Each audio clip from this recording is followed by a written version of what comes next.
자, 베드로전서 3장 1절입니다. 아내와 남편에 대한 단락이죠.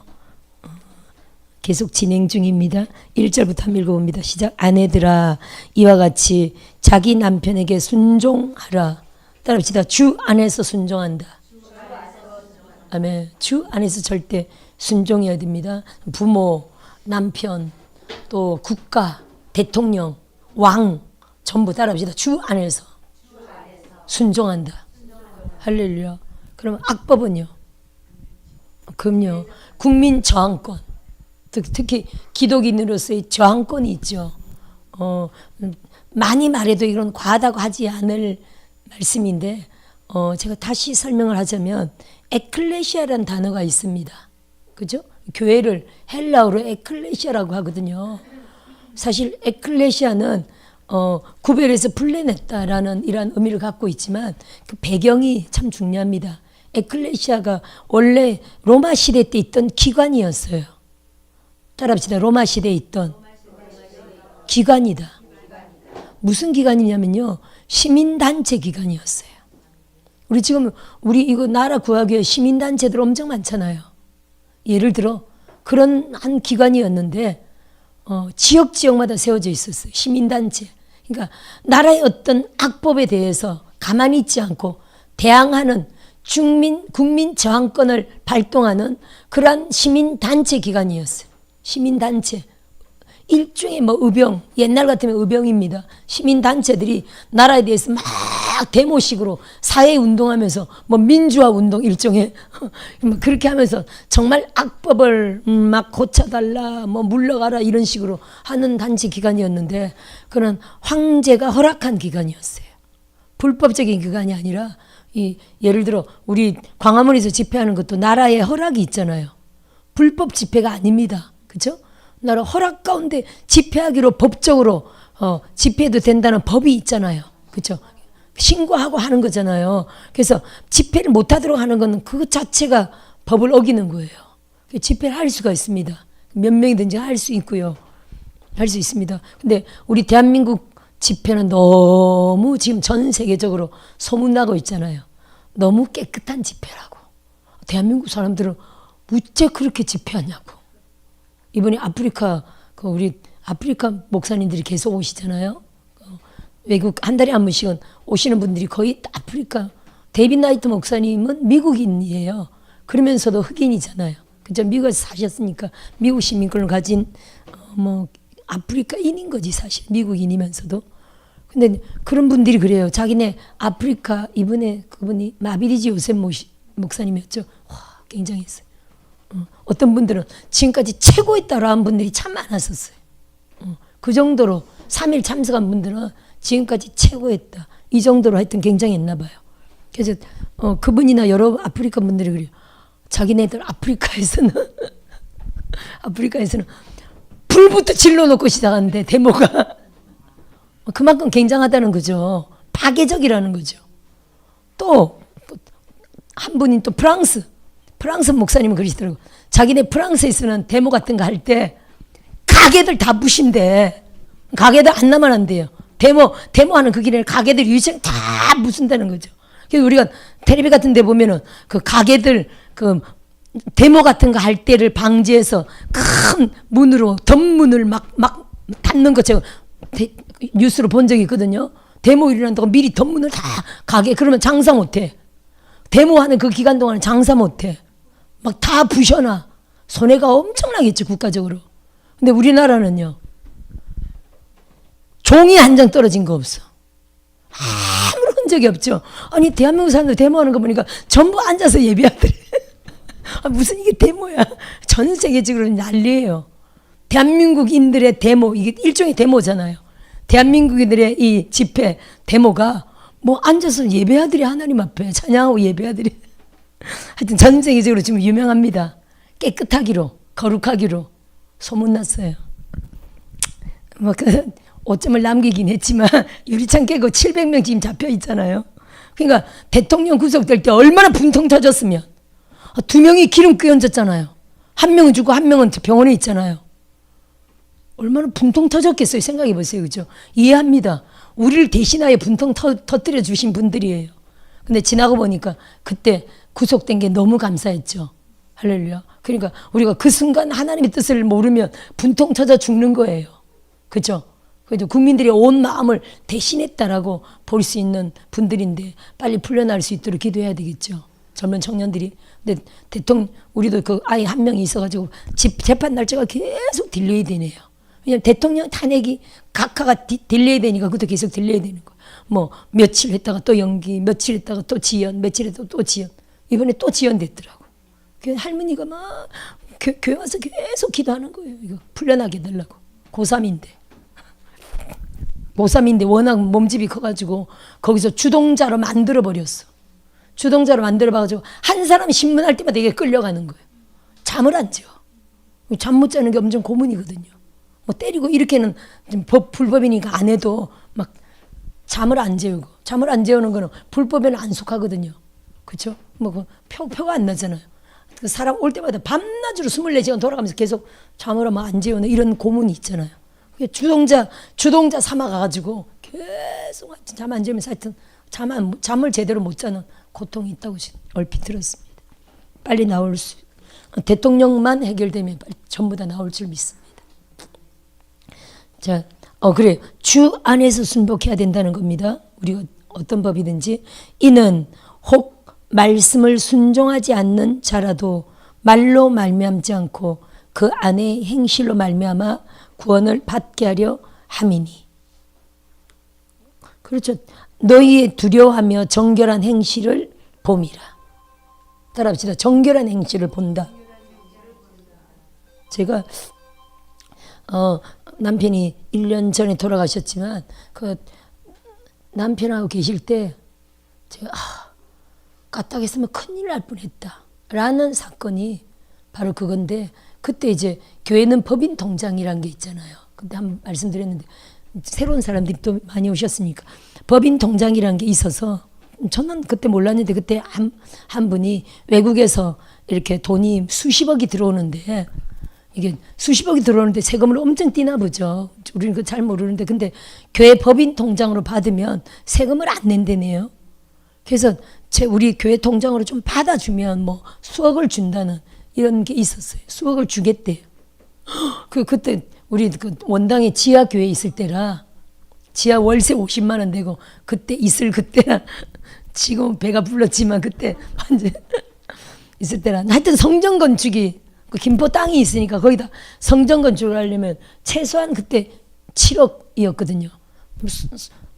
몇 억 준다면 성전 건축할 수 있잖아요. 그래서 성전 건축 기도했기 때문에 하나님이 성전 건축하라고 이런 일이 들어오나 순간 그랬었어요. 충분히 그럴 수 있을까요, 없을까요? 하나님이 이런 통로로 돈을 주시나?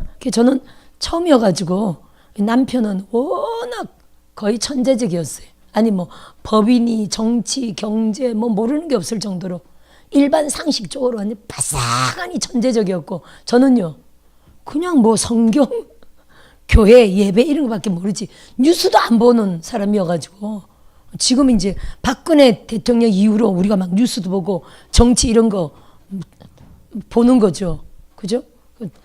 무죄 판결이 어제 났습니까? 그제 났습니까? 어제가 토요일 아니었나?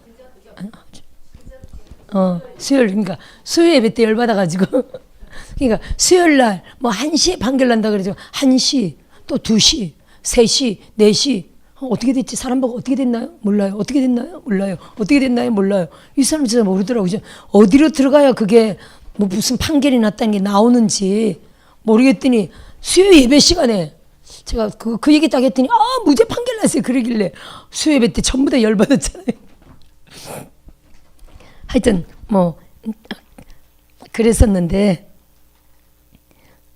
그러니까 정보가 그만큼 좀 늦다는 게 우리도 막 일에 사역만 하니까 그랬는데, 그 남편에게 제가 어머 여보 누가 통장으로 받으면 수억을 준대 줘가지고 이거 혹시 이게 이거 괜찮은 거냐고, 법적으로 괜찮은 거냐고.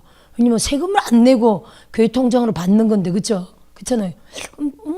제가 그랬더니 그거 원래는 불법인데, 남편이 그거 원래는 불법인데 다들 그렇게 좀 해. 그러더라고요. 그러면서 많이 하면 안 되고 한 번 정도는 괜찮아 이러더라고요. 우리 남편이 그거 불법인데 다들 그렇게 해. 많이 하면 안 되고 한 번 정도는 괜찮아.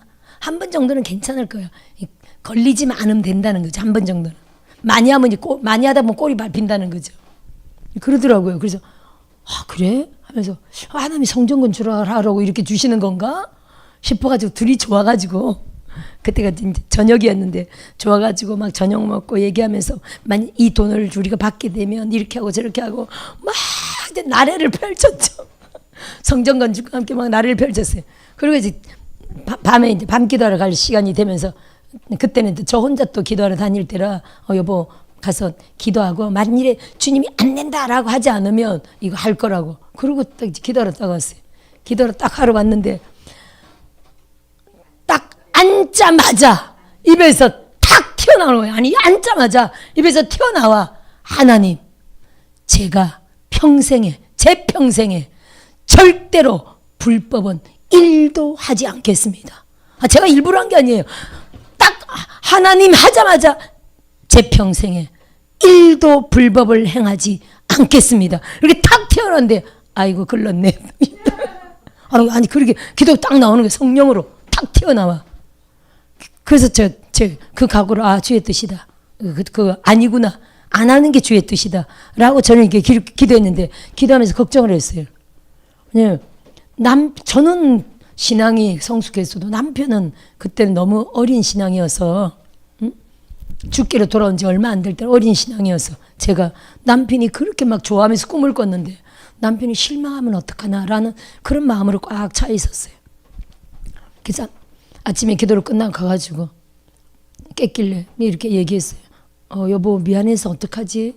그랬더니 왜? 아니 내가 딱 기도 시작하자마자 하나님 제 평생에 불법은 1도 행하지 않겠습니다. 그렇게 기도가 나오더라고. 남들이 다 할지라도 나는 아니야. 못하겠어. 나는 안 해. 라고 딱 그랬어요. 그랬더니 미안해. 딱 그랬더니 뭐랬냐면요. 말이 순결한 영혼이군.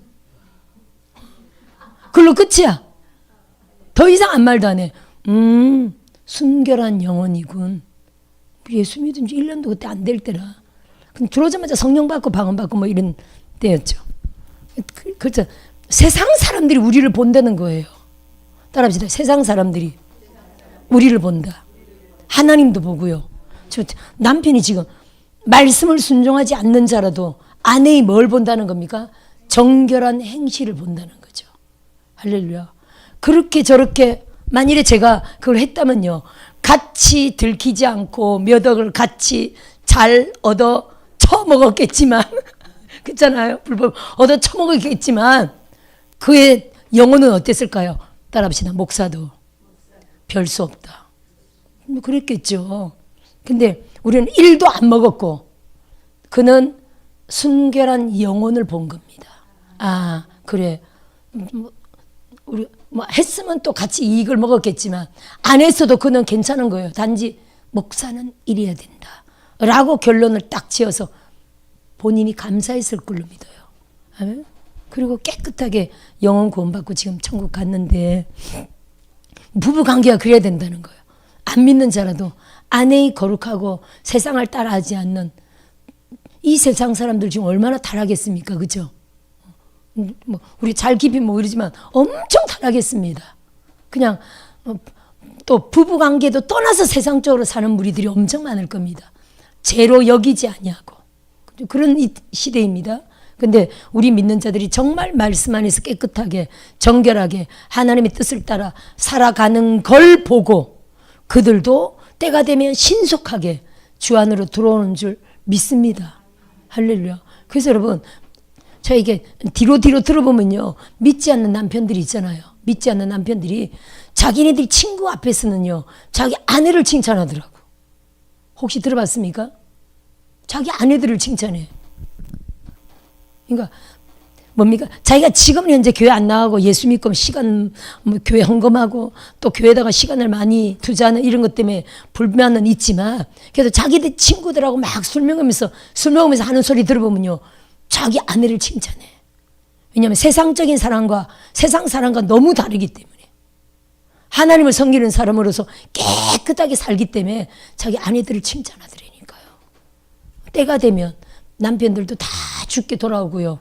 놀라운 아름다운 주의 영광을 보게 될 줄 믿습니다. 그래서 우리가 끝까지 가야 돼요. 따라합시다. 끝까지 깨끗해야 된다. 끝까지 말씀대로, 끝까지 법대로. 그래서 여러분 잠언 31장 한번 보세요. 그게 아름다운 믿음의 여인에 대한 결론이잖아요. 그 현숙한 여인에 대한 장인데 그렇죠? 잠언 31장에 10절 한번 보세요. 누가 현숙한 여인을 찾아 얻겠느냐? 그의 값은 진주보다 더하니라. 31장 10절에. 근데 결론 한번 먼저 볼까요? 30절 보세요. 시작. 고운 것도 거짓되고 아름다운 것도 헛되나 오직 여호와를 경외하는 여자는 칭찬을 받을 것이라. 그 손의 열매가 그에게로 돌아갈 것이요 그 행한 일로 말미암아 성문에서 칭찬을 받으리라.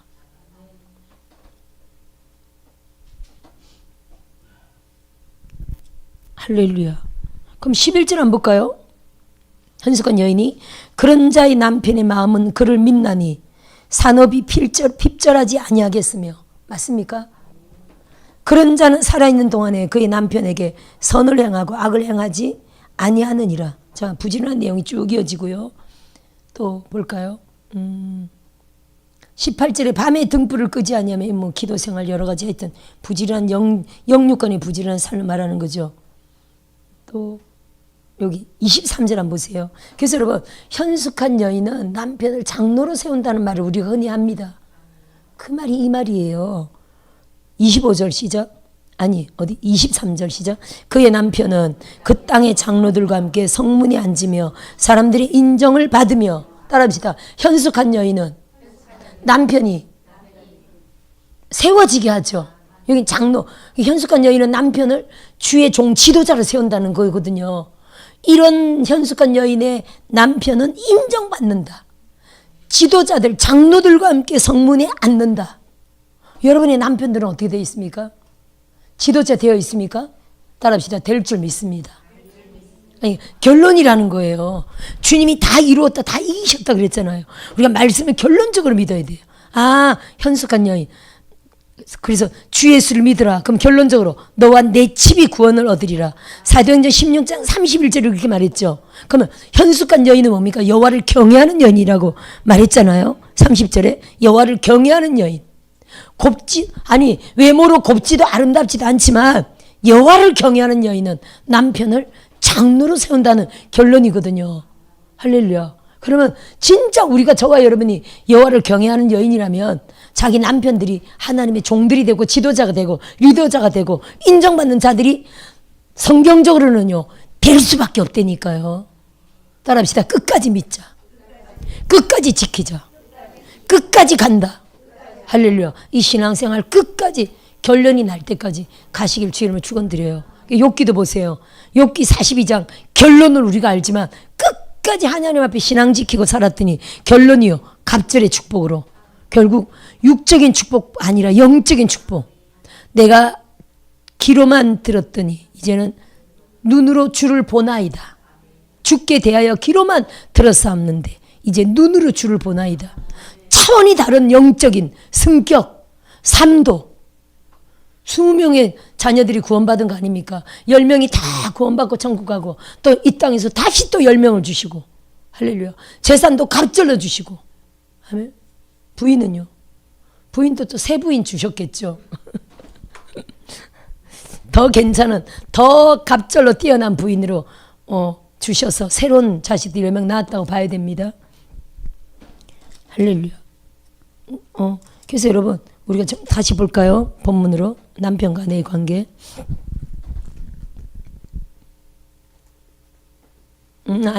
잠언의 28절 한번 더 봅시다. 31절 아까 이 얘기하다가 28절 찾았습니까? 31장 28절 좀 줄였는데 그의 자식들은 일어나 감사하며 그의 남편은 칭찬하기를. 이해되십니까?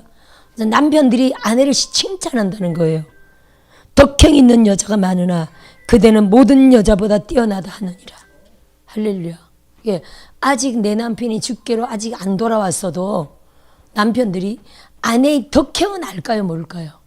세상 사람 같지 않잖아요.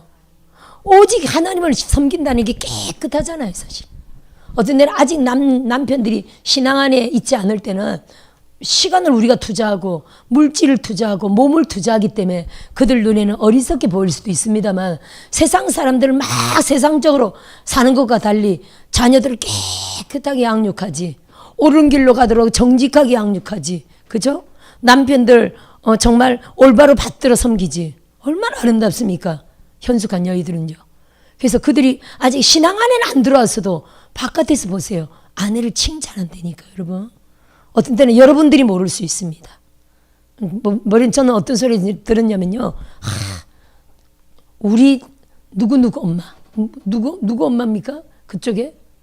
예언전 도사님, 그래, 민소리 엄마. 또 그 작은 애가, 태연이. 그쵸? 민솔 태연이죠. 우리 민소리 엄마 같은 사람 없어. 그 진짜 그렇죠? 실제로 그렇죠? 실제로 그렇다니까요. 갑자기 저분을 지목하네. 아니, 남편이 아직 불신자 남편을 지금 찍어서 얘기한 거예요. 불신자 남편인데 밖에서는 우리 민소리 엄마 같은 사람 없어. 이런다니까요. 우리 태연이 엄마 같은 사람 없어. 근데 여러분이 못 들어서 그렇지. 여러분 남편들이 다 그래요, 여러분. 좀 더 기다리셔야 돼요. 아멘. 우리 단련하느라고 기도시키는 거니까 좀 더 기다리셔야 돼요. 아멘. 만일에 예를 들어 그러지 않고 만약 아내에 대해서 이렇게 한다면 우리의 행실 때문인지 알고 조금 우리가 자신을 돌아보아야 한다고 믿습니다. 아멘. 다시 가볼까요? 그래서 신앙 외에는 행실 면에서는 절대 저기해야 되겠죠. 따라합시다. 행실로 남편을 감동시킨다. 경우에 따라 발도 씻어줘야 되겠죠. 그죠? 경우에 따라 연약하면 때도 밀어줘야 되고, 남편이 연약하고 아프고 병들면요 요때다 하고 그때 진짜 지극정성으로 잘해줘야 되겠죠. 그래서 많은 이렇게 핍박하거나 정말 아내를 덜 사랑했던 여러 가지 그런 조건을 보고 덜 사랑했던 남편들이 자기가 진짜 아팠을 때 착하게 병간하는 아내한테 완전히 마음을 뺏겨가지고 그 다음 이후로 평생에 아내한테 잘해주는 사람들이 있어요, 없어요? 할렐루야. 그래서 여러분 꼭 기회를 잘 포착해가지고 남편을 잘 사랑으로 섬겨야 될 줄 믿습니다. 주 안에서 따라합시다. 주 안에서 절대로 섬긴다. 누구처럼요? 예수님처럼? 누구처럼? 누구처럼 섬긴다고요? 현석한 여인처럼? 아니, 왕처럼. 사라가 아브라함을 죽게 하듯 했잖아요. 그 어디 나옵니다. 사라가 아브라함을 죽게, 하나님께 하듯 했다는 거죠. 죽게. 그 당시에는 예수님이 안 계실 때니까 주는 하나님이거든요. 하나님께 하듯이 아브라함을 섬겼다는 거잖아요. 물론 안 그랬던 부분도 있긴 하네, 그죠? 하갈 때문에 막 잔소리 바가지 박박 끓였던 적도 있습니다. 그러니까 평소에 얼마나 잘했는지 하갈에 대해서 한 마리 딱 했더니 그대로 남편이 따랐던 거 아닙니까? 하갈을 취하세요 할 때도 그대로 따랐고, 하갈을 내쫓으세요 할 때도 그대로 따랐고. 하여튼 아브라함은요 진짜 사람 말한 대로 움직인 사람이면서 보면, 그러면 그게 여러분 얼마나 행실을 잘했으면, 따라합시다. 얼마나 잘했으면. 이해되죠, 여러분? 우리가 여러분 정말 여러분들이 남편에게 하나님께 하듯이 잘한다면요, 가자면 가고 오자면 오는 사람이 된다는 거예요, 지금. 인도자가 중요하죠. 돕는 배필들이 중요합니다. 여러분 보세요. 돕는 배필은요, 여자는 남자의 돕는 배필인데, 돕는 배필은 그럼 남자보다 모자라야 될까요? 남자보다 뛰어나야 될까요? 모자라면 어떻게 돕겠어요? 모자란다면 겨우 그냥 밥이나 하고 빨래나 할 거야. 이해되죠? 그건 누구라도 할 수 있는 그런 거 할 거예요. 근데 진짜 남자보다 뛰어난 자들은요 진짜 돕죠. 그의 사회생활까지, 세상 가운데 리더로 세워질 수 있도록 영적으로, 육적으로, 사회적으로, 환경적으로 다 돕습니다. 진짜 형숙한 여인 돕는 자들은요, 남편을 지도자로 세운다니까요. 할렐루야. 그 아내의 지혜로 남편을 성공자로 세우잖아요. 그런 여성들이 되어야 할 줄 믿습니다. 우리에게는 무기가 있죠. 하나님께 기도라는 무기가 있습니다. 하나님, 제 남편을 이렇게 해주세요 라는 기도가 있잖아요. 세상 가운데 리더가 되게 해주세요. 예를 들어 어떤 데는 사장님이 되게 해주세요. 예를 들어 사업체를 차리게 해주세요. 승진하게 해주세요. 신앙 안에서는 승진이 있어요, 없어요? 있죠, 여러분. 사무엘상 10장 1절 보세요. 내게 기름을 부어 기업의 지도자가 되게 하셨느니라. 그래서 직장인들도 자꾸만 여자나 남자나 기름 부음 받잖아요. 그러면 승진의 기름 부음이에요. 기름 부음 안에는 승진이란 게 있습니다. 물론 기름 부음 안에는 예언도 있고 치유도 있고 돌파도 있고 기적도 있고 재정도 있고 다 있지만 승진도 있다니까요. 할렐루야. 다윗이 기름 부음을 받은 날부터 목동에서 바로 17장으로 딱 이어지면 기름 부음 받고 나서 왕이 기름 부음 받고 나서 그냥 겉으로는 멀쩡했죠. 그냥 감동만 받았을 뿐이에요. 근데 바로 17장으로 이어지면서 왕이 병기든 자로 왕이 막 찾잖아요. 소년들을 풀어가지고 막 그를 찾아오라. 너희가 말하는 그를 찾아오라. 해가지고 왕의 병기된 자가 딱 돼버리잖아요. 바로 이어서 골리앗이 등장하고 장군으로 되잖아요. 부마가 되잖아요. 결국에 13년 후에 왕이 세워지잖아요. 승진이라니까요. 따라합시다. 기름 부음은 승진을 가져온다. 그 왕이 되기 전에 보세요. 사무엘상 19장에 라마 나요시 있잖아요. 할렐루야. 장군이 되고 부마가 되고서 13년 동안 막 도망다니는 내용인데 도망다니는 동안 라마 나요시에 가죠. 거기가 뭐 몇 달인지 그 기록은 없습니다만 한참 훈련받았을 겁니다. 근데 라마 나요시는요. 라마 나요시라는 그 지역 자체가 기름 부음이 얼마나 충만했는지 사무엘이란 수령과 그 수령 선지자들 그쵸? 그 수령과 그의 일행들이 섰는데 그 땅 전체가 기름 부음이 얼마나 충만한지 전령 세명과 사울이 그냥 다 예언으로 기름 부음으로 뒤집어진 내용이잖아요. 그곳에서 하나님이 훈련 받을 만큼 다윗을 거기서 기름 부음 받게 했죠. 그랬더니 돌파하면서 결국 왕으로 세워지고 바로 이어지면서 또 남북 통일의 왕으로 세워지는 내용을 우리가 봅니다. 할렐루야. 기름 부음 하면은요, 우리가 자꾸 기름 부음을 정기적으로 받으면 승진이 있습니다. 제가 전 33년 된 교회 사역자인데 그때가 언제냐면 2000년 정도 됐을 때 93년에 개척했거든요. 근데 8년 정도 됐을 때 하나님이 그러시더라고요. 우리는 귀신 쫓고 병 고치는 이런 교회였어요. 방언, 죽자사자. 그 당시만 해도 동네에서 방언하고 막 귀신 쫓고 막 이러니까 미단시 듣죠. 일본 기존 교회들이 막 성도들이 막 어린아이들 확 끌어오고 막 하니까 벌써 동네에서는 저기 교회 가지 마라 이단이다 막 이런 소리 하죠. 그죠?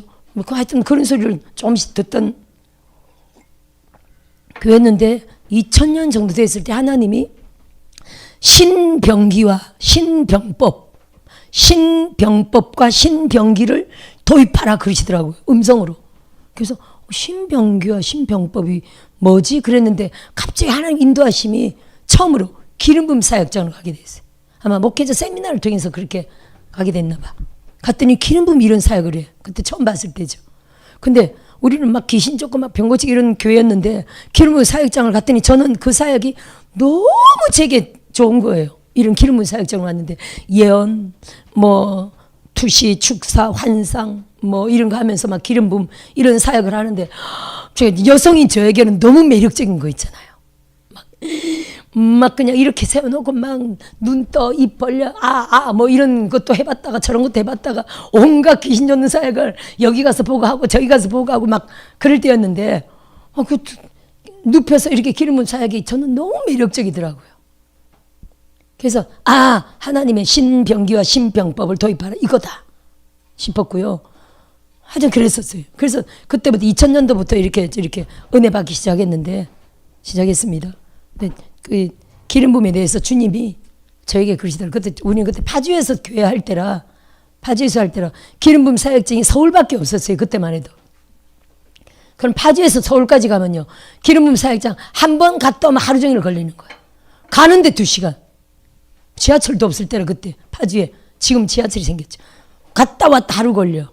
목회하면서 쉽지 않죠. 그러니까 하나님이 기름붐 있는 곳에 자주 가라 그러시더라고요.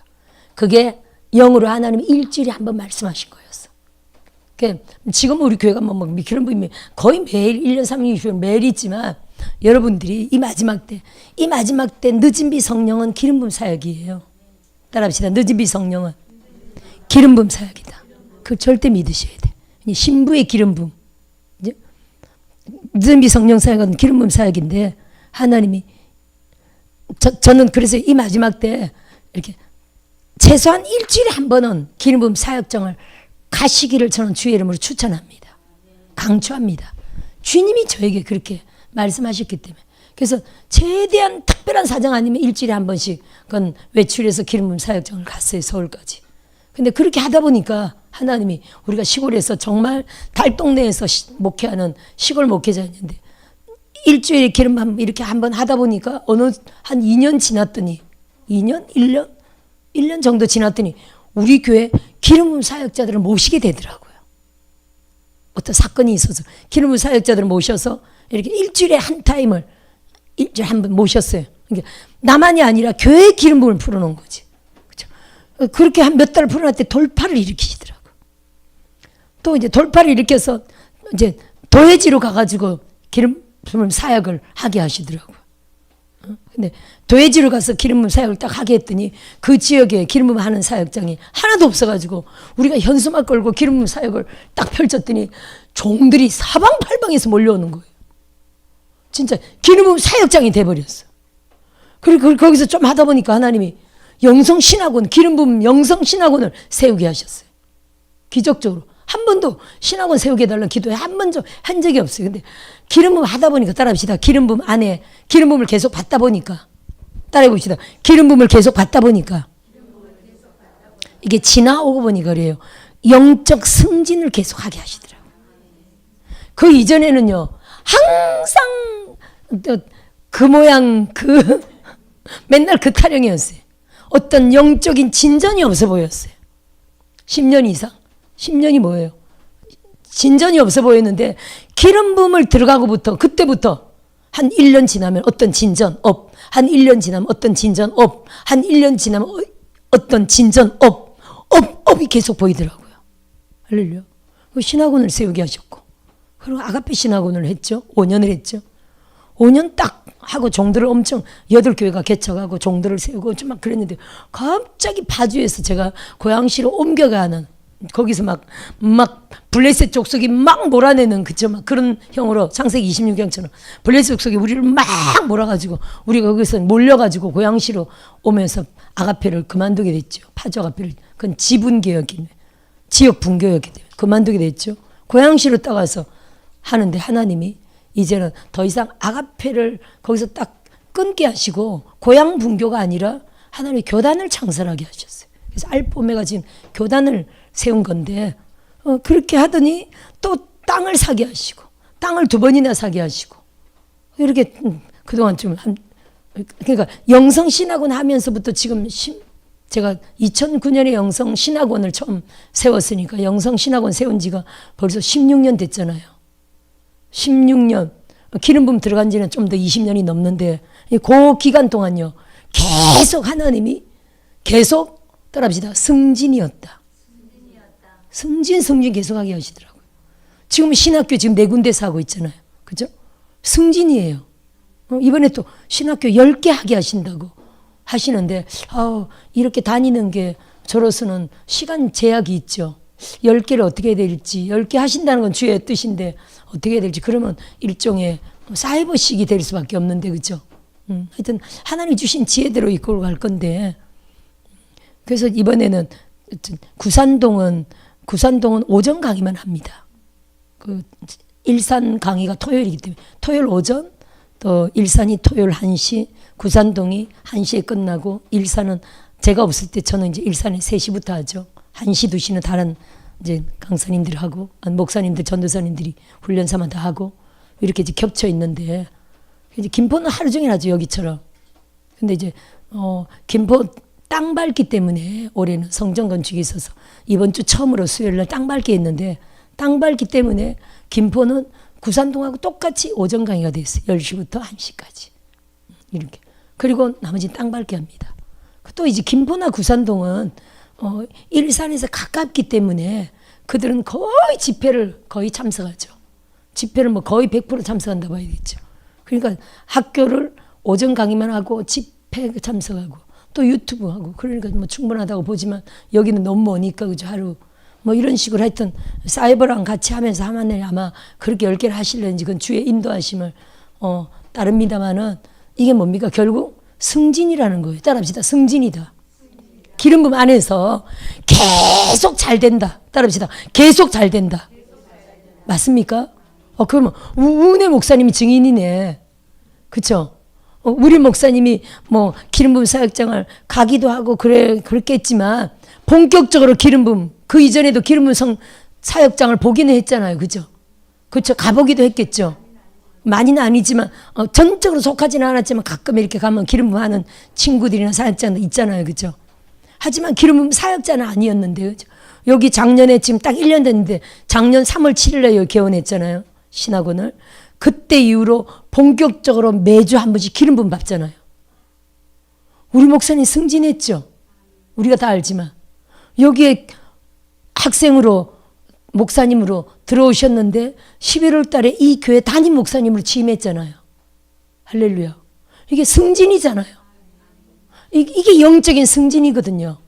지금 은사적으로 계속 더 증가되고 영적 승진이죠. 또 가정에 남편도 교회 나오고 승진이죠. 영적으로. 이제 자녀들도 다 나오게 될 줄 믿습니다. 이렇게 점점 잘 되는 영으로 형통과 승진이 가정 안에 풀어지거든요. 그게 보세요. 목사님만 봐도 기업의 지도자가 되게 하였습니다. 맞죠? 이렇게 된다니까요. 직장에서 기업의 지도자가 되든지 교회 안에서 지도자로 세워지든지 우리가 기름 안에서는요. 지도자 되는 기름 부음이 있어요. 맞아. 우리 정숙자 권사님도 증인이래. 작년에 3월 7일 날 여기 세워졌죠. 그죠? 이렇게 조금씩 참여하면서 이제 올해는 본격적으로 좀 이제 거의 안 빠진다고 봐야 되는데 하나님이 올 연말에 여기 교회 전도사로 세우라고 하셨거든요. 아멘. 저분이 자격이 솔직히 우리가 다 알지만 저분은 알지만 자격이 돼야 안 돼요? 되죠. 교회 전도사로서 충분하죠. 신학교도 올 연말이면 거의 2년이야. 여기가 방학 없는 학교라 그렇지. 하여튼 올 연말까지 빠짐없이 참석해 주시길 부탁드립니다. 아멘. 그렇죠. 이게 승진이죠. 아니 솔직히 우리 권사님 내 평생에 전도사면 주의정인데 그죠? 권사로 평생 마칠 줄 알았지 전도사 될 줄은 꿈에도 몰랐을 거야. 그쵸? 누가 한 번도 그런 예언도 안 했을 거야. 들어본 적도 없었거든요. 근데 보세요. 이분이 전도사를 바라보고 있잖아요. 그럼 이게 기름 부음 안에서 기업의 지도자 되게 하신다는 하나님 말씀이 이루어지는 거죠. 영적 승진이에요. 아니 이분 입장은 내가 무슨 대학교 나온 것도 아니고 무슨 내가 특별한 공부한 것도 아니고 내가 무슨 교회 전도사인가 이렇게 권사로 교회 잘 40년 이 교회를 40년 섬겼는데 교회를 잘 섬기다가 교회를 위하여 받들어 봉사하고 또 은사가 전도 은사잖아요. 그렇죠? 여기 교인 대부분은 저분이 전도했다고 봐도 과언이 아닌데 그렇죠? 남자 대부분은 저분이 전도했다고 봐야 돼. 여자들도 많이 있고. 그러면요. 이렇게 전도만 많이 해도 상급이고 너무 귀한데 근데 하나님은 보시고 여기가 이게 끝이 아니야 하면서 아니 어디 저기 고양시에 있는 저를 끌어와가지고 여기 교회 담임으로 세우고 저분을 훈련시키잖아요 지금. 할렐루야. 그 이제 담임을 또 저분으로 옮겨서 세우고 이분을 본격적으로 그죠? 이게 뭡니까 하나님이 보시는 이분은 복음 전도자로서 권사로서 마치는 게 끝이 아니라 하나님의 종으로 이 교회를 받들어 섬기는 전도사로 또 더 목사가 될 수도 있는 거죠. 그렇지 않습니까?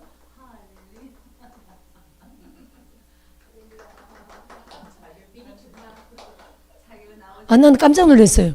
아니 우리 이번에 지난주에 저거 했잖아요. 얼굴 보지 않고 예언하는 거 종이에 예언한 게 여기서 했습니까? 여기서 했죠. 깜짝 놀랐어요. 왜냐하면 한 분을 예언하는데 제가 석사가 되고 박사가 될 거다 이게 적혀 있었거든요. 근데 그걸 저분이 받은 거야. 나 깜짝 놀랐어요. 아니 그렇게 예언하는 게 거의 적중하거든요. 우리가 얼굴 없이 누군지도 모르고 예언하는 건데 거의 적중해. 근데 저분한테 석사 박사 간 거야. 이게 뭐야 석사 박사? 한 번도 생각 안 해본 거야. 지금 갑자기 생각하는, 그때는 황당했는데 지금 갑자기 생각하는 거야. 이분이 전도사가 된다. 목사가 될 수도 있겠죠. 앞으로 2년 열심히 하면 목사 되는 건데. 그죠? 아니 우리는 3년인데 이분은 하나님이 2년으로 땡기셨네. 주의 명령이야. 우린 3년이에요. 3년인데 이제 집회도 참석하고 하는 분은 2년으로 줄여져. 왜냐면 워낙 기도하고 매일 와서 기도하고 집회 참석하고 신학교는 토요일인데 이렇게 참석하면 3년 해야 되겠어요. 나이도 많은데 2년 해야 되겠어요. 그래. 김연 전도사는 2년입니다. 아니 올해부터 그 제도가 생겼어요. 사실은. 올해부터 그 제도가 생겼는데 아니 이분은 복음 전도로 평생에 헌신한 게 있어서 하나님이 연세도 드시고 2년으로 땡겨주시네. 그러면 또 내년부터 또 2년 하면 목사 안 된다는 보장이 있습니까? 열심히 하면. 하나님의 명령을 따라 필요하면 목사도 주시겠죠. 할렐루야. 그럼 석사 박사 과정은 어떻게 되는 거야? 석사 박사 과정은 거의 참여해야 되는데 외국 강사님 집회를. 외국 강사님 집회를 석사 박사는 3번은 무조건 참석해야 되거든요. 한 달에 3번. 3일이잖아요. 3번은 무조건 출석을 해야 돼요. 하여튼 그런 법이 있습니다. 그런 법이 있고 또 책도 매달 한 권을 읽어야 되고 거기서 주는 책을 있습니다. 근데 하고자 하면 할 수 있을까요? 없을까요? 하고자 하면 할 수 있겠죠. 그래서 그때 제가 예언을 봤을 때는 어머 석사 박사? 석사 박사 이분이 가능할까? 그렇게 생각하고 넘어갔는데 지금 갑자기 생각하니까 어머 저분이 그 예언이 저분에게 간 거야. 석사 박사가. 그럼 가능할까요? 안 갈까요? 가능하죠. 하고자 하면 가능합니다. 할렐루야. 책도 저분이 얼마나 말씀이 충만한데 책도 읽을 수 있고요. 중요한 거 그쵸? 형광펜으로 칠해놨다가 옮겨 적는 거 할 수 있을까요? 몇 장, 한 달에 몇 장인데 할 수 있죠. 하고자 하면 할 수 있습니다. 동감. 무슨 얘기나 거기까지 그치? 3절 한번 볼까요? 3장 3절 따라합시다. 할 수 있다. 우리 모두 할 수 있습니다. 아멘. 3장 3절 시작. 너희의 단장은 머리를 꾸미고 금을 차고 아름다운 옷을 입는 외모로 하지 말고 할렐루야. 오직 마음에 숨은 사람을 온유하고 안정한 심령에 썩지 아니할 것으로 하라. 이는 하나님 앞에 값진 것이니라. 그렇다고 머리를 터부룩하게 하라는 뜻은 아니고요. 머리 프로박산해 가지고 오라는 뜻은 아닙니다. 따라합시다. 단정하게 예쁘게. 주의 종들은 여러분 자기 품행에 품격에 돈을 투자해야 돼요. 머리도 파마해야 되면 파마 예쁘게 해야지. 그죠? 오히려 커트비가 돈이 많이 들더라고. 저는 보니까 묶든지 막 이렇게 올리든지 막 이렇게 하는데 사실 이게 돈이 적게 들어요. 돈이 안 들어? 저분 돈이 아예 안 든대. 혹시 파마입니까? 그렇죠. 저는 1년에 딱 2번 미용실 가는데. 그래요? 더 그렇구나. 근데 저분은 머리가 워낙 좋다. 그죠? 결이 좋다. 저는 1년에 딱 2번 갑니다. 이건 하나님의 명령이야. 저에게 1년에 2번은 그 옛날에. 그러니까 개척교회 하면서 주의 종들은 미정 가는 것도 하나님 앞에 죄스러운 그런 어떤 시절이 있잖아요. 아기 낳는 것도 죄스러워. 주의 일에 열심히 해야지 무슨 아기를 낳나. 그런 사고를 갖고 있었던 거야. 그러니까 하나님이 제가 39살 됐을 때 아기를 낳아라 그러시더라고요. 실제로 명령으로. 그래서 40살에 아기를 낳았지 뭐예요. 아니 교회 하면서 얼마나 바쁜데 무슨 아기 키우고. 그건 사치였어. 큰아이가 있었기 때문에. 근데 아기를 낳아라 그래서 아들이 둘인 거예요. 16년 터울이야. 하나님 명령으로 둘째 아들을 낳은 거예요. 명령 얼마나 이쁜지 몰라. 근데 미용도 그래요. 하나님의 음성으로. 제가 하나님 보시기에 하도 답답하니까 그렇겠지. 따라합시다. 하도 답답하면 주님이 직접 말씀하신다. 아니 알아서 하는 사람들은 그래서 음성이 잘 안 들리는 사람은 그냥 알아서 하니까 안 들린다고 이렇게 이해하시면 돼요. 따라합시다. 알아서 하니까. 하나님 별로 안 간섭해도 되잖아요. 알아서 하니까. 근데 알아서 못하고 하나님 꽉 막혀 있으니까 아기를 낳아라 말해주는 거예요. 미용실 절대 안 가. 그냥 머리 딱 묶어가지고 가위로 딱 자르면 끝이야. 묶는 머리 그냥 끝만 이렇게 자르면 끝이에요. 묶어가지고. 돈 한 푼도 안 들죠. 생머리로. 그냥 하나님이 1년에 2번 스트레이트를 하라 그러시더라고요. 요즘 같으면 하나님이 1년에 2번 매직을 하라 그랬을 거예요. 요즘 스트레이트가 없어졌죠. 1년에 2번 스트레이트를 하라 그래가지고요. 그 명령을 교회가 어려우니까 순종을 못했어요. 분명한 명령인데도 기필코 순종해야지 하는 마음은 있어도 형편이 순종을 못해서 그러다가 제가 신학교를 딱 하게 되면서 이제 사방팔방에서 주의 종들을 세우는 좀 목사의 직위에서 이제 신학원장까지 좀 더 격이 높아진 거죠. 그래서 그때 처음으로 신학원을 개원하면서 하나님의 명령을 이제는 순종해야 되겠다. 1년에 2번 미용실을 가기 시작한 게 지금도 딱 2번 갑니다. 근데 이번에 보니까 좀 머리를 길게 잘랐어. 2번 가려면 좀 짧게 잘라야 되는데 텔레비를 보니까 좀 너무 길어. 제가 키가 큰 모르지만 키가 작은데 머리 기니까 좀 그렇죠. 하여튼 주님이 그런 까지 간섭합니다. 즉 뭐냐면 주님은요 우리를 단장시키기를 원하신다는 거예요. 옷도요. 옷도 다 주님이 입혀주셔요. 그러니까 주의 종들이 너무 검소하다고 옷도 누추하게 입으면 될까요 안 될까요? 깔끔하게 입어야 됩니다. 그래서 저는 이렇게 누구 한 분이 옛날에도 이렇게 통장에 돈을 딱 아니 그분이 그래. 박세라 목사님 저한테 어떤 남자 목사님이 저희 스승님이었는데 전화가 왔어요. 갑자기 자기한테 뭐 할 말이 있니? 아니 없는데요. 그랬더니 자기가 환상해 봤더니 분홍색 봉투로 제 이름으로 된 편지 봉투가 왔대. 근데 내용은 모르고 박세라 목사 이렇게 적혀 있더래. 분홍색 편지 봉투래. 내용은 몰라. 그래서 저한테 물어본 거야. 혹시 할 말이 있냐고. 아니요 할 말 없는데요. 그랬더니 할 말이 없는데 왜 이렇게 분홍색 편지 봉투가 왔지? 하나님께 기도했대. 하나님 박세라 목사가 저에게 제가 그분하고 하나님 뭔가 요구하시는 게 하나님께 있습니까? 라고 했더니 옷을 사주어라. 아주 옛날 얘기입니다. 30만 원이 날라왔어요. 옷 사세요. 이렇게 옷 사세요. 30만 원 이렇게 옷 샀을까요? 못 샀을까요?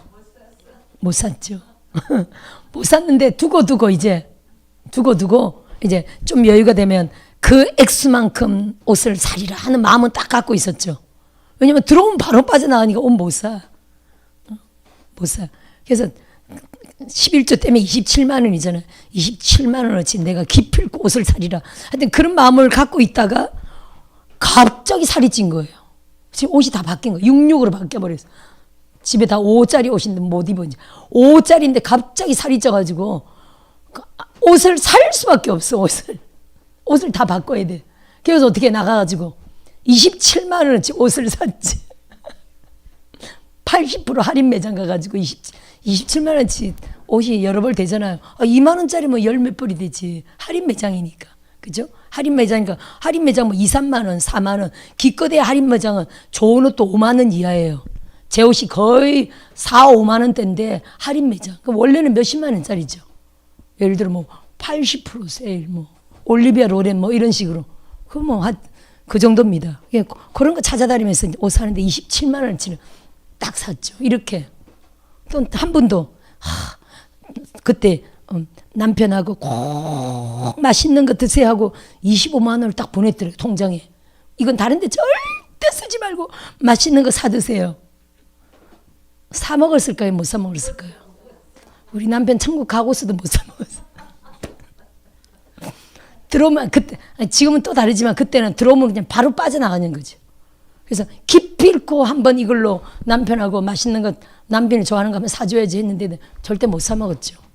그래도 감사하게 우리가 강사님들을 워낙 모시니까 강사님들 식사 대접할 일이 있어요 없어요?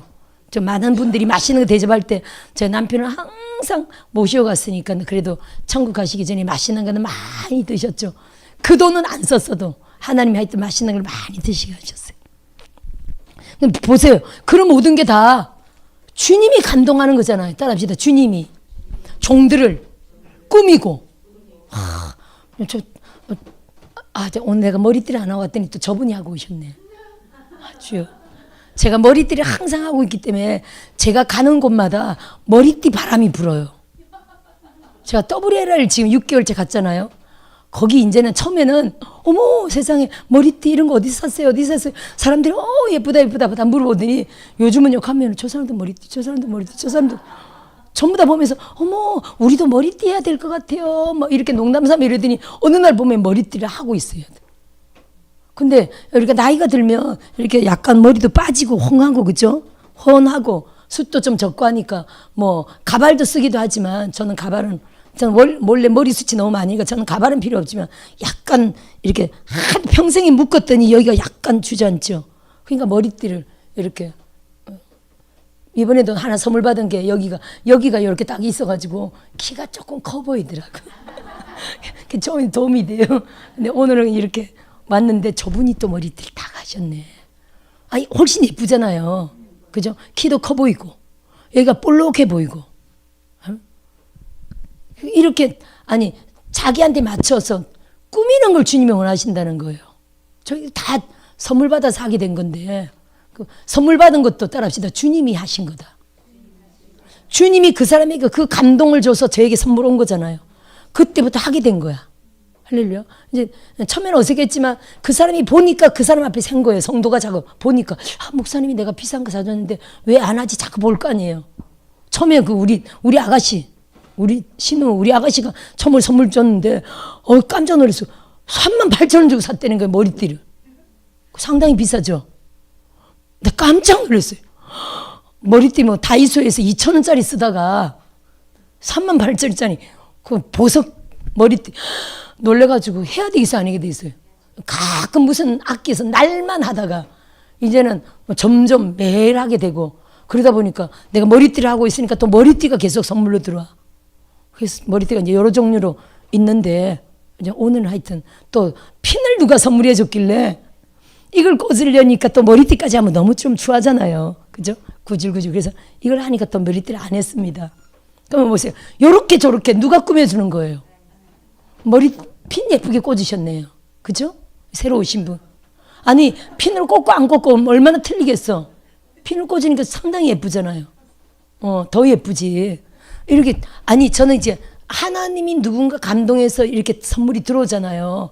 여러분도 다 마찬가지죠. 내가 감동받아 사기도 하고 또 누가 감동받아 주기도 하고 그죠?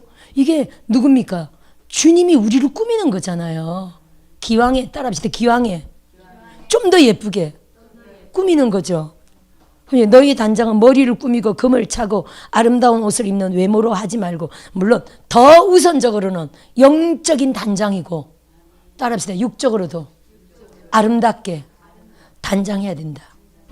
지도자는 보세요. 사무엘상 말씀이잖아요. 따라합시다. 사람은 뭘 본다고요? 외모를 본다고요. 하나님은 우선적으로 중심을 보니까 첫째로는 중심이고 중심을 단장하고 둘째로는 우리는 사람과 같이 살잖아요. 사람이 없으면 그냥 무인도 가서 빨가벗고 살면 되지. 그렇죠? 근데 사람이 있기 때문에 예쁘게 꾸미잖아요. 사람이 없다면 화장할 필요 있어요, 없어요? 화장 안 하고 그냥 맨날 귀찮은데 그냥 살죠. 근데 저도 요즘은 집에 안 가고 아예 목욕실에 있으면 사는데 목욕실 나갈 때는 화장을 하고 나가야지 화장 안 하고는 안 나거든요. 시체를 갈 때 외에는. 그렇게 벌써 사람을 만나면 깔끔하게 자기를 단장해야 되겠죠. 아멘. 따라합시다. 단장한다. 여기도 또 화장 안 하는 풍토가 있네. 화장 안 하는 풍토가 있네. 따라합시다. 화장 기본이다. 기본 화장은 해야 될 줄 믿습니다. 아멘. 4절에 오직 마음에 숨은 사람을 온유하고 안정한 심령에 썩지 아니할 것으로 하라. 이는 하나님 앞에 값진 것이니라. 가장 영적인 게 가장 우선적이라는 거죠. 온유하고 안정한 심령. 5절에 전에 하나님께 소망을 두었던 거룩한 부녀들도 이와 같이 자기 남편에게 순종함으로 자기를 단장하였나니. 6절에 나오네요. 시작. 사라가 아브라함을 주라 칭하여 순종한 것 같이. 아브라함을 주가 뭐라고요? 하나님이라니까. 아니 아브라함을 주여 하고 순종했다는 거. 내 주인이여 이런 뜻이죠. 그죠? 내 주인이여. 그럼 뭡니까? 종처럼. 주인이란 단어는 종들이 하는 단어였습니다. 근데 자기 남편을 종들이 주인을 섬기듯이 자기 남편을 그렇게 절대 복종했다는 내용이죠. 에?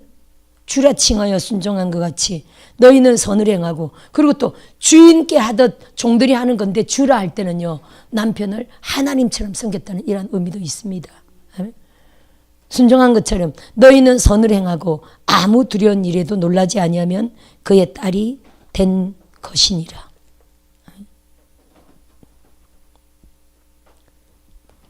그러니까 사라처럼 그렇게 남편에게 선을 행하고 그 어떤 아무 두려운 일에도 놀라지 아니하는 그런 믿음으로 살면 그의 딸이 된 거죠. 사라의 딸이 됐다는 거예요. 사라의 후손. 우리가 지금 아브라함의 후손이잖아요. 여인들은 사라의 그 믿음의 후손이 됐다는 거예요.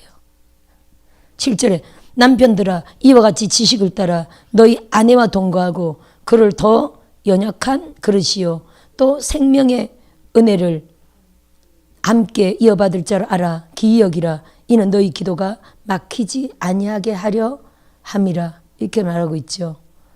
지금 요즘은 남편들을 참 교회 안에서 보기가 참 숫자적으로 부족한데 그 남편들은 지식이 뭡니까? 지식이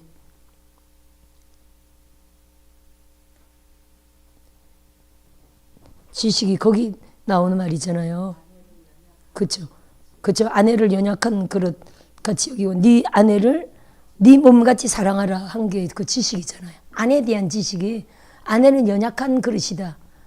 아내를 네 몸같이 사랑하라는 게 아내에 대한 하나님의 말씀이죠. 그러니까 아내에 대한 하나님의 말씀이 지식인 거거든요. 그래서 아내를 함부로 하면은 기도가 막힌다는 거예요. 그래서 아내를 내 몸같이 사랑해서 잘 부부간에 순복하고 사랑하는 관계가 잘 되면 그 가정은 복을 받습니다. 아멘. 남편에게 또한 아내에게 하나님이 하시는 말씀이라는 거죠. 조금 더 볼까요? 8절. 마지막으로 말하노니 선을 위한 고난이네요. 너희가 다 마음을 같이하여 동정하며 형제를 사랑하며 불쌍히 여기며 겸손하며 악을 악으로 욕을 욕으로 갚지 말고 도리어 복을 빌라. 이를 위하여 너희가 부르심을 받았으니. 아니 이를 위하여 부르심을 받았대요. 무슨 말입니까? 우리가 전 삶 가운데 선한 삶으로 하나님의 영광을 드러내라고 부르심을 받았다는 겁니다. 따라합시다. 선한 삶으로 하나님의 영광을 드러내라. 이 부르심을 받았다는 건요. 결국 복음 전도가 그렇게 해서 된다는 거거든요. 그렇죠. 이 베드로전서인데 베드로전서 2장 앞에 9절 보세요. 부르심에 대해서 나오죠. 2장 9절에 그러나 너희는 택하신 족속의 왕같은 제사장들이요 거룩한 나라요 그의 소유가 된 백성이니 이는 너희를 어두운 데서 불러내어 그의 기이한 빛에 들어가게 하시니 아름다운 덕을 선포하게 하려 하심이라. 우리를 부르신 이유는 복음 전파라는 거죠. 그럼 복음 전파가 지하철에서 주 예수님 믿으라 이것도 물론 복음 전파고 역전 앞에서 막 나팔수록 해도 복음 전파지만 우리 가정에서 복음 전파는요. 선으로 남편이 악한 자일지라도 남편의 핍박과 남편이 아직 부족하고 우리가 결혼하고 보면 남편이 생각외로 부족하거나 생각외로 이런 사람인지 몰랐는데 뭐 중독형이 있거나 이런 줄 몰랐는데 무능하거나 이런 줄 몰랐는데 살다 보면 폭언이 나오고 폭행이 나오고 뭐 온갖 영들이 나타나잖아요. 그렇죠? 결혼하면서 영들이 드러나는 영들이 엄청 많습니다. 이제 결혼이라는 가정을 통해서 두 부부를 연단 훈련하신다고 사실은 봐야 돼요. 그래서 어떤 한 분은 딱 결혼한 첫날에 남편이 안 그랬는데 사귈 때는 안 그랬어요. 연애 결혼인데 사귈 때는 안 그랬는데 결혼 첫날 신혼 하룻밤 자고 났더니 남편이 돌변하더래요. 폭력하는 남편이 되더래요. 근데 이제 그 가정의 저주가 아버지가 폭력이었어. 할아버지도 폭력이었어. 그러니까 연애할 때는 몰랐는데 딱 결혼하고 나서 그 폭력의 영이 그리로 내려왔다고 봐야 되겠죠. 그래서 그 사람 간증 들어보니까 평생의 남편을 구원할 때까지 그 폭언의 영으로 연애할 때는 그렇게 잘해준 남편에서 1도 몰랐다는 거예요. 속아서 결혼했다는데 속았다기보다는요. 딱 결혼하고 나서 이제 그 가정에 연단이 시작된 거야. 예를 들어 하나님 앞에 선택한 하나님의 사람이면 대부분 그럴 경우 어떤 사명자일 가능성이 많습니다. 대부분 그럴 경우 위에 있던 저주가 그 남편에게 그대로 들어갔다고 봐야 되겠죠. 그렇게 해서 그 아내를 그날부터 일일 시작으로 연단이 시작되는 거예요. 이런 비슷한 경우, 거기는 폭력 폭언이었지만 어떤 사람은 결혼하고 나서 바로 바람기. 이런 여러 가지로 그런 연단이 참 많더라고요. 결혼하고부터. 많습니다. 이런 그럴 경우가 많습니다. 그래도 어떡하라고요? 성경은요? 그래도 어떡하라고요? 그렇죠. 아니 악을 악으로 욕을 욕으로 갚지 말고 복을 빌어주고 부르심을 받았다는 겁니다. 뭘로 부르심 받았다고요? 그런 남편일지라도 복음 전도로 우리가 부르심을 받았다는 거예요. 그럼 어떻게 될까요? 오직 기도로 그 영과 이제 싸울 대상을 딱 불어넣었다고 봐야 되겠죠. 따라합시다. 싸울 대상을. 아니 그렇게 만일에 연애할 때처럼 그렇게 착하면 싸울 일이 뭐가 있겠어요? 영적으로 전투할 일이 없는 거죠. 그러니까 딱 결혼 딱 하고 보니까 그 다음날로 1일로 시작한 거야. 이제 연애 1일이 아니라 전투 1일 시작된 거야. 할렐루야. 전투자로 세우려고 남편이 돌변하는 저 간증 엄청 많이 들었거든요. 이제 전투가 시작된 거야. 결혼이 참 중요해요, 여러분. 결혼으로부터 그게 두 가게가 이렇게 합쳐진다는 게 굉장히 중요한 겁니다. 상대에 있는 모든 저주를 내가 다 끌어안는다 이렇게 이해하셔야 돼요. 그게 결혼이고요. 결혼이라는 거는 성적 결합이잖아요. 그래서 결혼이 아니어도 성관계 있잖아요. 성관계가 굉장히 중요해요. 그래서 음행하지 말란 말이 그거거든요. 그 사람의 가게에 있는 모든 저주가 내게 싹 그대로 온다 이렇게 이해하셔야 돼요. 성관계가 엄청 중요합니다. 그래서 모든 죄를 바깥에 짓지만 음행은요 몸 안에 짓는 거라 그랬잖아요. 모든 저주를 내가 다 끌어안는 거예요. 그래서 음행은 절대로 하면 안 됩니다. 아멘. 결혼도 우리가 기도하며 정말 하나님 뜻대로 해야 되겠죠. 그렇죠? 하나님의 인도를 받아서 진짜 해야 되고요. 거의 대부분 크게 기도하지 않고 자기 많이 그냥 이렇게 결혼한 사람들이 그런 타격을 많이 받고 정말 어마무시한 훈련을 받죠. 그래서 예수 잘 믿는 가정들끼리 만나서 정말 기도하면서 이렇게 인도받아간 경우들은 그래도 많은 부분에 훈련이 위에서 내려오는 은혜도 있거니와 훈련이 좀 적게 은혜 가운데 가는 게 있고요. 그래서 여러분들은 당대일 수도 있습니다. 저도 당대라 결혼을 위해서 기도도 안 했거니와 우리는 어마무시한 훈련을 통과했죠. 목사님 그럽니까? 어마무시한 훈련을 통과했죠. 그럼 우리 자녀들은요. 우리의 엄청난 훈련 가운데 자녀들은 형통해요, 안 형통해요? 형통하죠. 자녀들은 큰 어려움 안 보고 막 살아가는 것 같아요. 우리의 그 나이 때를 생각하면 어마무시한 훈련을 통과했는데 아멘. 이런 은혜가 있거든요. 할렐루야. 그래서 이런 하여튼 상황에 우리가 처할지라도 악을 악으로 욕을 욕으로 갚지 말고 우리와 관계된 이들을 오직 복음 전파로 우리를 부르셨다는 걸 알고 따라합시다. 영과 전투한다. 음란이면 음란영과 싸워야 되고요. 중독이면 중독영과 싸워야 되고요. 병마면 병마의 그 영과 싸워야 되고요. 할렐루야. 죽음의 영도 있죠. 자살 영도 있죠. 그 영과 싸워야 되거든요. 우상숭배 싸워야 되거든요. 할렐루야. 10년, 20년, 30년 싸워도 안 끊어진 가정들도 어마무시하게 있습니다. 근데 여러분이 사실 몰라서 그런데 이거 다 영과의 전쟁은요. 성경에 정답이 있습니다, 여러분. 따라합시다. 성경에 정답이 있다. 뭘까요? 영적 전투는 정답이 있습니다. 첫째 성령이고요. 성령 충만이고 또 마가복음 9장 29절에 영적 전투는 축사잖아요. 귀신을 내어 쫓는 거잖아요. 기도와 금식 외에는 이런 이유가 없습니다. 해도 안 된다. 내가 10년, 20년, 30년 해도 우상숭배가 안 끊어진다. 이 병마 고질적인 게 이 가정이 안 끊어진다. 유전적으로 계속 가족력 내력으로 계속 내려온다. 이건 내 대에서는 끊어야 되겠죠. 따라합시다. 내 대에서 끊어야 된다. 음란이 안 끊어지죠. 시아버지 바람, 또 무슨 다 옆에 형제들 다 바람, 남편 바람, 옆에 형제들 다 바람, 음란.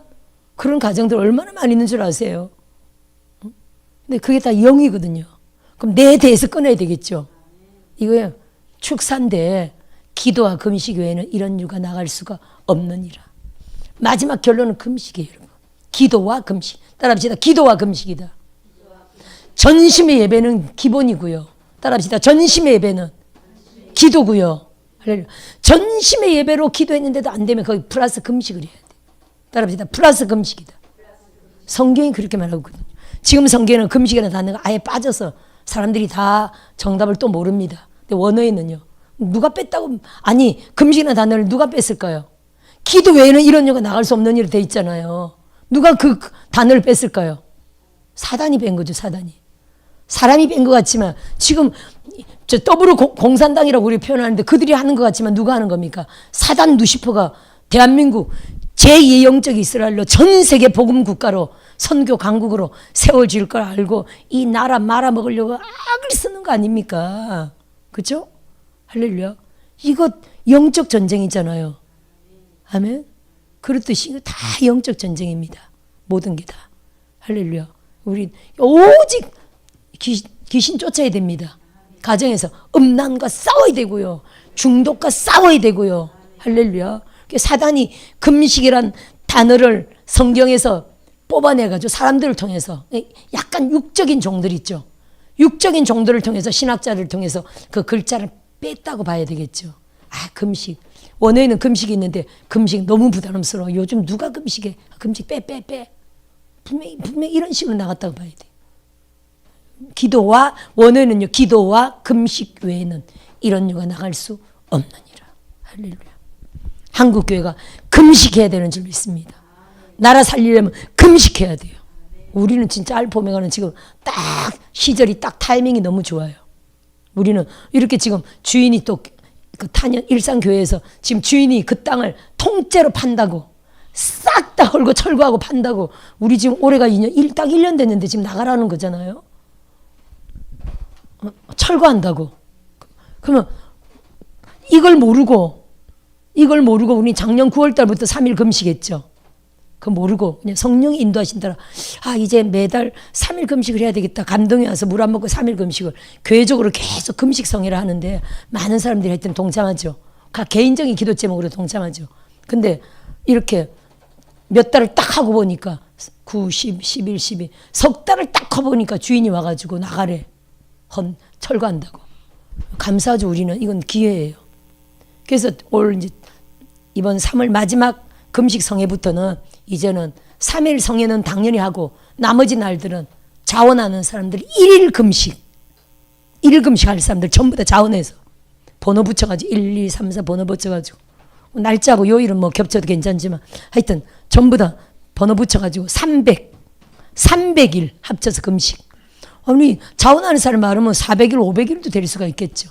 최소한 300일. 그렇게 하면요 이 금식이거든요. 이런 감동을 주신 게 누가요? 하나님이. 우리가 거기를 차고 나가서 김포 땅에 성전 건축해야 되는데 이런 악한 영들이 사단이 좋아해요, 안 좋아해요? 사단은 당연히 안 좋아하죠, 그렇죠? 사단은 막 발악을 할 겁니다.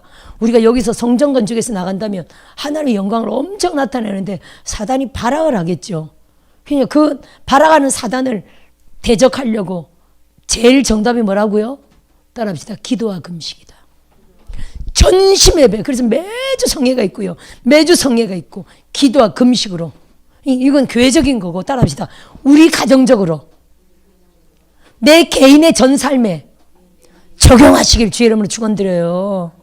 그래서 나계열 목사님이 지금은 살아계시겠죠 아마.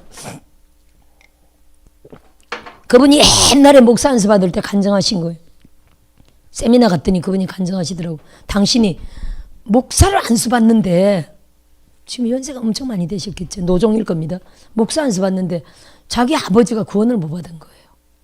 평생에 아버지 구원을 위해서 기도했어요. 평생을. 구원을 못 받았어. 근데 제가 목사 안수를 받으려니까 엄청 부담이 있는 거죠. 내가 목사 안수 받아야 되는데 아버지가 구원을 못 받았다니 이거 말이 안 돼. 자기 하나님 앞에 자격적으로 아니라고 생각했어요. 그래서 7일을 금식했어요. 하나님, 제가 일주일 동안 금식합니다. 제발 아버지 구원해달라고. 평생에 안 됐는데 일주일 금식 딱 하고 나니까 아버지가 기적적으로 바로 구원을 받았어요. 나경원 목사님이 금식하는 종이 아닌지라 이번에 충격을 받았대. 아니 어떻게 평생에 안 됐는데 일주일 금식으로 됐냐고. 이게 여러분 금식의 능력이에요. 기도와 금식으로는 이런 유가 나갈 수 없느니라고 성경의 정답을 박아놨잖아요. 따라합시다. 해도 안 되면 정답은 금식입니다. 여러분의 삶에 이거를 딱 못 박히듯이 기억하고 평생에 사용하시길 주님은 축원드려요. 한국교회 너무 금식 안 합니다. 근데 대한민국 이렇게 뒤집어 놨으라도 금식하게 하시는 분들이 있겠죠. 할렐루야. 저도 박근혜 사건으로 나라가 뒤집어져 가지고 다시 또 40일 한 번 했죠. 20일 한 번 했죠. 이렇게 하나님이 시키시더라고요. 평생에 다른 때 한 거는 막 능력을 사모하고 여러 가지 기도 제목을 했지만 나라가 뒤집어지고 나니까 뒤집어지고 나면요. 교회가 없어. 목사가 없어. 잘못되면 그렇죠. 공사나 되면 교회 1순위 목사 1순위인데 그래서 나라 살리려고 막 저뿐이겠어요. 전국에.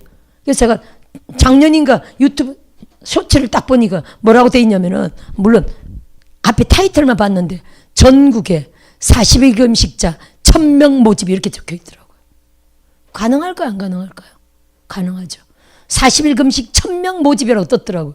물론 1000명이 모였는지 거기까지는 제가 확인을 못하지만 그 정도로 나라 살리기 위하여 40일 금식 하고 싶은 사람이 있을까요? 없을까요? 있죠. 할렐루야. 한국교회 금식해야 됩니다. 여러분도 전 삶 가운데 해도 안 된다. 돌파를 해야 된다. 라고 하면요. 그때는요.